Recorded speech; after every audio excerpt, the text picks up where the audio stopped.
Love a good guarantee around here, especially in the offseason. How about this? Chicago Bears running back Jordan Howard said the Bears are definitely going to have a winning season.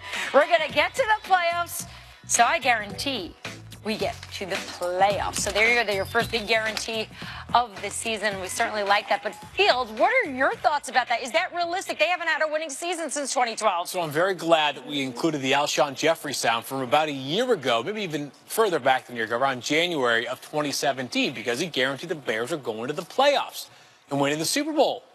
Well, Alshon, of course, signed somewhere else in free agency. He went on to win the Super Bowl. So if Jordan Howard gets traded this offseason, whoever it is, whether it's the Browns or the Eagles or somebody in between, that team is winning the Super Bowl. But no, more realistically, the Bears, given the division they play in, I mean, you've got the Lions who finished 9-7 last year, the Packers, Aaron Rodgers is back, and the Vikings who hosted, they hosted two playoff games or hosted a playoff game and then played the NFC Championship game. It's going to be a long road to hope for the Bears ahead.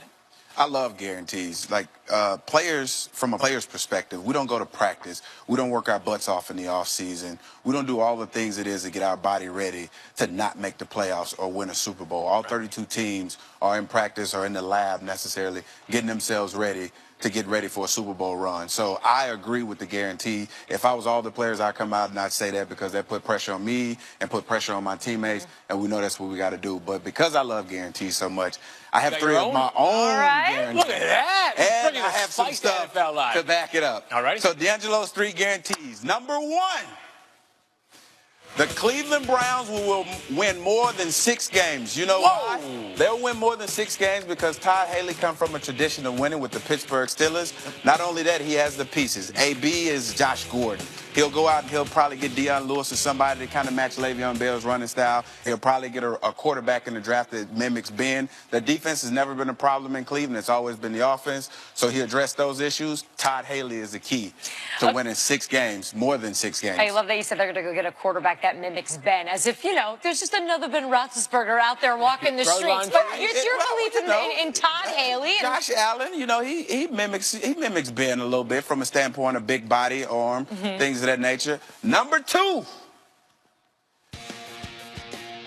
Turn away, Jags fans. Jaguars would not win a playoff game. Ooh, boy. Here's the thing. I didn't say that they wouldn't make it to the playoffs. I said they would not win a playoff game. They played well outside of themselves last year. They've never, ever had to live up to expectations. And this year, the expectations are running and flying high. It's a different type of pressure. There's no pressure on you when you don't have people looking at you and expecting you to win football games. But when they expect you to win football games, it's a completely different animal, and I don't think the Jaguars will be able to live up to that expectation. I'll tell you what, your Q score is on the way up in Ohio. It's on the way down in the state of Florida. You better be careful now. You got to rile these people up. I know. So we got 2 down. Right, and my number 3 is my all-time favorite. Love it.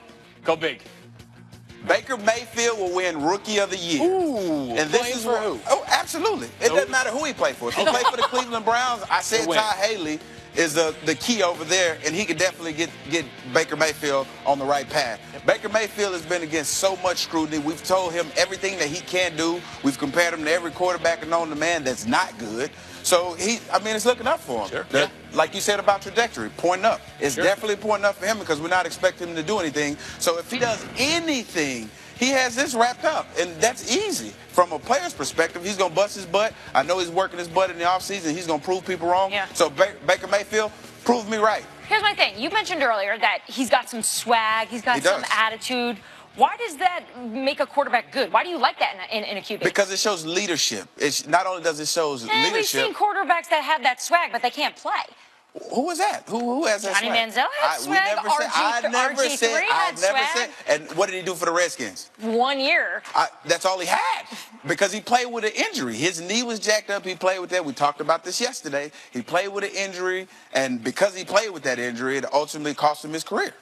So you think the swag thing is something that coaches should like about him, not necessarily hold against him? Absolutely. Any man that will go in hostile territory and plant their flag in the middle of the field, flag. I am following him until I can't follow him anymore. When you saw that, when you first saw that, whether it was on social media or on TV, Yes. what was your immediate thought? I absolutely loved it because I knew then that he was all about business. He is a football player first, and then whatever you want to call him second. And I could tell with him planting that flag at the middle, and he looked around. I was like, this guy right here is. He just did it. Yeah. Absolutely. He did it, and he knew the scrutiny that was going to come with it. And what did he do? He showed up the week after next, the week after that, the week after that. He just kept showing up, and we were looking for things to say about him that was bad, and we couldn't find those things. So what do we do now? We find bad things between him and the draft and say, you know what? He looks very Emily Sear to Johnny Manziel without even giving him opportunity. So Baker Mayfield, if you're listening, I'm all in with you, man. Rookie of the year. You got it for me. You heard it here first. All right, well, if you get all these guarantees right, you got a job, so you can host this show.